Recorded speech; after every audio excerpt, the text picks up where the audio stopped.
Hi guys, तो कुछ ऐसी रही मेरे आज के दिन की कहानी। सबसे पहले शुरुआत हुई मेरी बहन की साड़ियाँ ठीक करने से, जो कि मीशो से मंगवाई हैं। पर देसी कार्रवाई के बिना तो इनका भी वही काम नहीं चलता। हुआ ऐसा कि इसकी किनारियाँ छूट रही थी, तो मैंने इसकी किनारी मोड़कर इसमें सिलाई लगा दी। उसके बाद की इसके ब्लाउज की भी फिटिंग, जो कि लहंगे का ब्लाउज है जिसमें ना गला है ना बाजू है, और मैंने ट्राई किया भाई ये तो मेरे काबिल नहीं है, इसलिए मैंने फेंक दिया, भाई तू ही रख। दूसरी है इसकी सिल्क की साड़ी, जो इसने मीशो से ही मंगवाई है, और इसकी भी किनारी छूट रही थी। वैसे बहुत अच्छी है, सोच रही हूँ कभी पहनने का मौका मिलेगा तो पहन लूंगी। सबसे पहले इसके धागे काट लिए, फिर किनारी से सिलाई लगा दी और हो गई साड़ी एकदम पहनने के लिए तैयार। तो आज मेरी माताश्री भी किसी कार्यवश बाहर गई हुई थी, तो मुझे और शोभा को जाना पड़ा पशुओं के साथ। हम इनको लेकर गए हैं बाग वाली खेत में, जहाँ पर ये चल रहे हैं बड़े आराम से।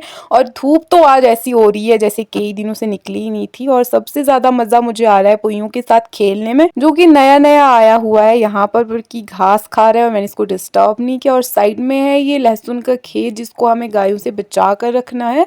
फिर थोड़ा चरने के बाद हमने इनको खुला डाल दिया धूप में चरने के लिए। और ये दो आ रहे थे मटर की खेत में, लेकिन उससे पहले मेरी दृष्टि इन पर पड़ जाती है, तो मैं इनको यहाँ से भगा देती हूँ। फिर बेचारा पुयू मसा 1-2 दिन हुए घर पे आए हुए, अपनी मम्मी का साया इसके सिर से उठ गया है, तो मैंने सोचा इसको थोड़ा प्यार दुलार करती हूँ ताकि इसको अपनी मम्मी की याद ना आए। फिर थोड़ा घास खाने के बाद ये भी लेट जाता है, और हम तो हैं ही वेले, घूम ही रहे हैं इधर उधर, और कोई काम तो है नहीं। उसके बाद ये चिट्टी गाय पड़ी है पुइयों के पीछे कि भाई दोस्ती कर ले, लेकिन पुइयों ने साफ इनकार कर दिया। और तभी मेरी नजर पड़ती है एक पेड़ पर, जहाँ पर 1-2 सेब बने हुए थे। शुक्र है कहीं तो बने हुए हैं। फिर जब वेले ही बैठे हुए थे, तो इनको भी कहाँ चैन से बैठने देते हम, इनको भी मैंने भगाया। लेकिन तब तक मुझे पता नहीं चला कि पशुओं को घर ले जाने का समय हो गया था, और शोभा लेकर जा रही थी। फिर मैं भी चली गई घर के लिए। उसके बाद मेरी ड्यूटी थी शाम के लिए खाना बनाने की, सो मैंने अपनी ड्यूटी पूरी की, खाना बनाया। तो आज के व्लॉग में इतना ही, मिलते हैं नेक्स्ट व्लॉग में, तब तक के लिए अपना ध्यान रखना, बाय बाय।